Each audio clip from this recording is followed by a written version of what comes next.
Welcome to Public Space, a community dedicated to supporting individuals who have experienced religious trauma or find themselves in between and are looking for self-God as well as community. We exist beyond the four walls of colonized religion. Here, we create a safe and vibrant space where members can explore and share spirituality, stories, art, and intellectual inquiry through critical dialogue. Join us as we embark on a journey of healing, self-discovery, and creative expression. Together, we will foster a supportive community that empowers individuals to reclaim their voice, embrace their unique journeys, embody a Path-Maker Archetype, and find solace and strength in the company of like-minded individuals. Greetings, Pathmakers, and welcome to Season 2, Episode 2. Interesting enough, while off path, we had a brief moment due to Mercury retrograde, to talk with Dr. Louis Turry, who is an astropsychologist, psychic, prophet, and great teacher. And he was helping us understand divine astrology. So because of Mercury retrograde, we only got about 12 minutes. Hope you enjoy. More to come.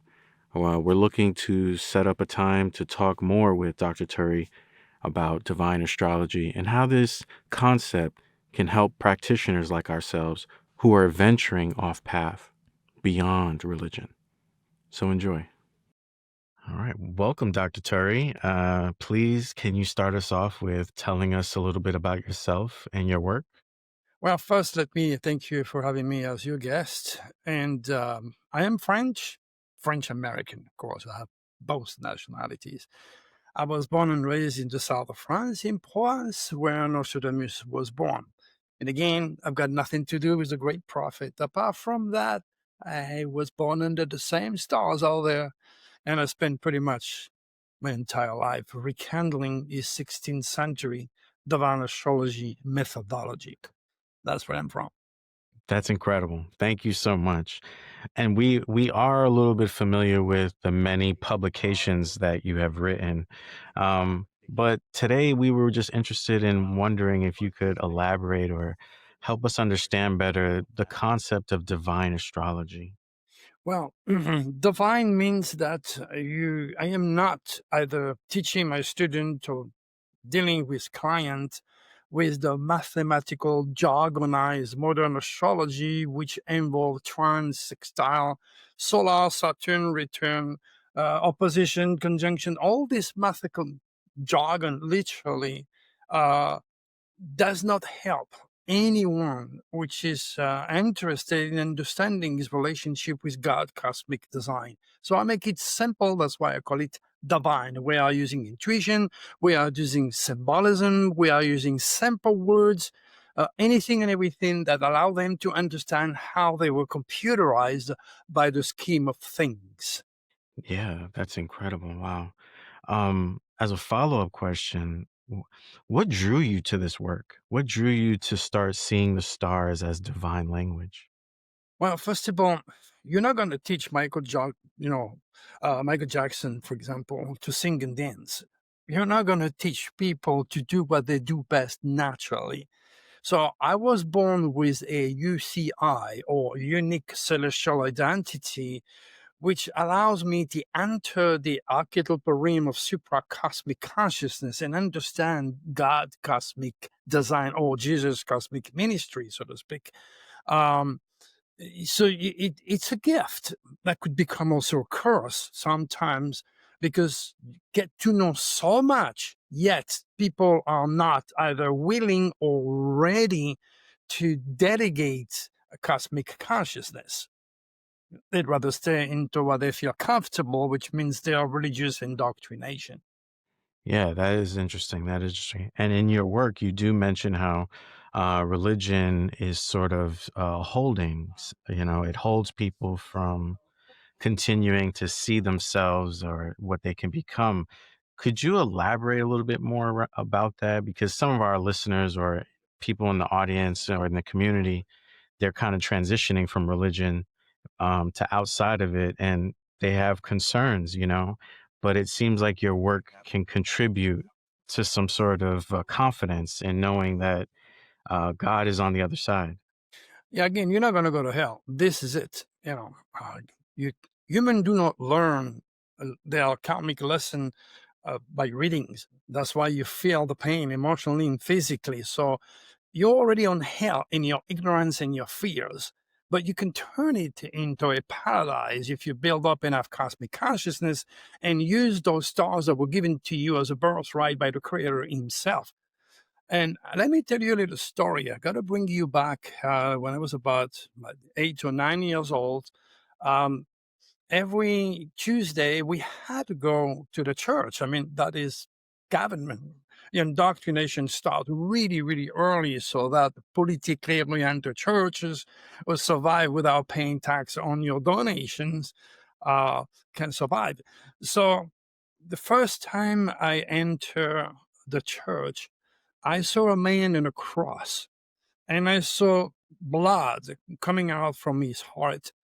I was petrified. I ran out.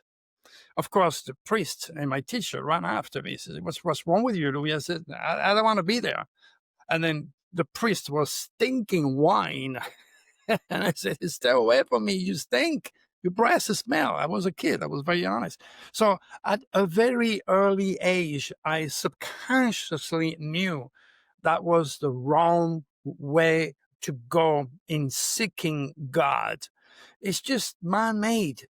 The Bible is that thick because it's been edited over the century to fit the current jurisdictions. For example, the Pope right now is dedicating to have women as priests.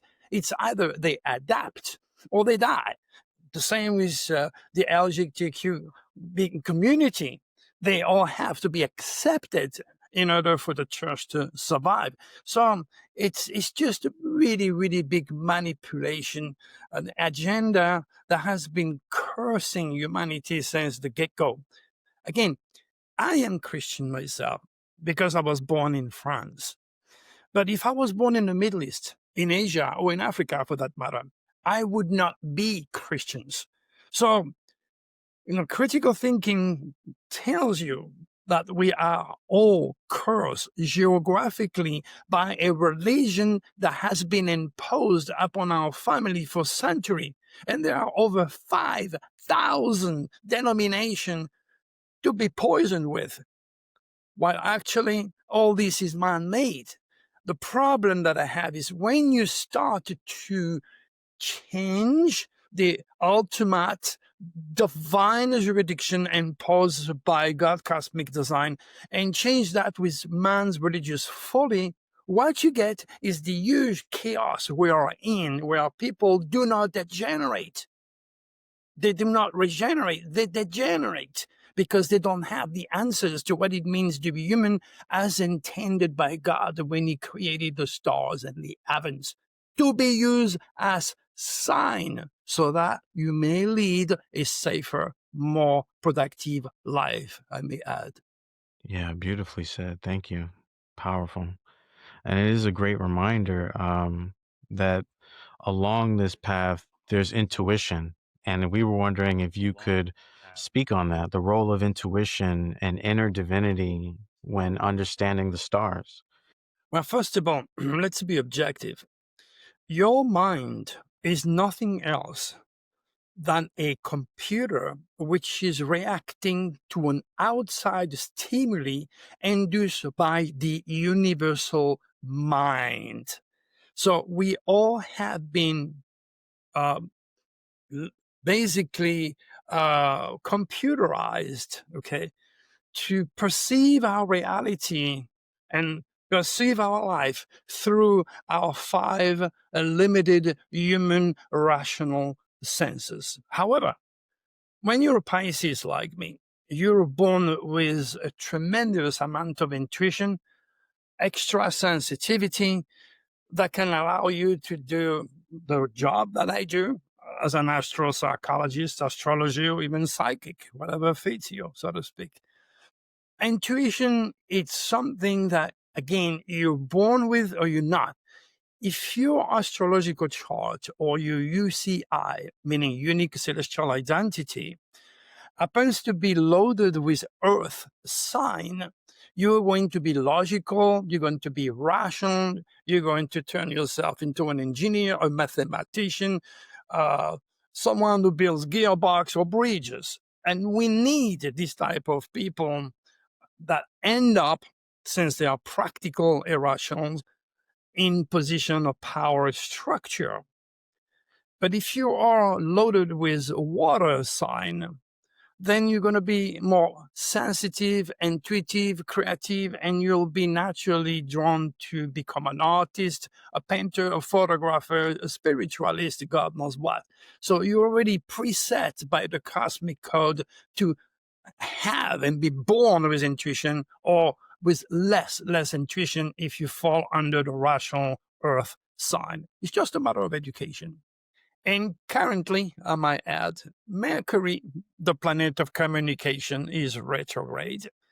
And that means Mercury will try to stop every single move we're trying to make, and will mess up the communication, including this video that we are making today. There are no accidents in my world. There are only cosmic circumstances at play that humanity and our infantile scientific community has not yet been either able or willing to investigate, realize, and accept.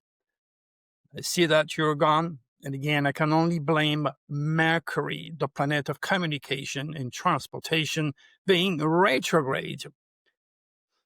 Or one of the reasons why, again, President Trump has signed up certain bills that have literally killed hundreds of thousands of jobs of people who drives on the roads. There is so much to explain, but it happens that doing a Mercury retrograde is taking a chance with the stars, which are trying to stop us moving forward. However, Mercury retrograde means also a great opportunity to look inwards, to realize that you may be forced to reevaluate or reschedule all sorts of things. And at the same time, it allows you to become much more intuitive as you have introspection, retrospection working on your favor, with the planet of communication and transportation going backwards. So at that point, I do not know what to do. But it looks like if we may have to reschedule when Mercury goes direct, so we can avoid this type of accident. And in my world, there are no accidents. I repeat myself, only cosmic circumstances at work that mankind has not yet been able to decipher, to understand, or even to use for that matter. Thinking about starting a podcast but don't know where to begin? Do you want to improve the quality of your podcast? Struggling with podcast editing and post-production? Want to enhance your podcast's storytelling? Ready to take your podcast to the next level? Discover how Lost Raven Studios podcast consulting can walk with you. Visit our website and schedule a free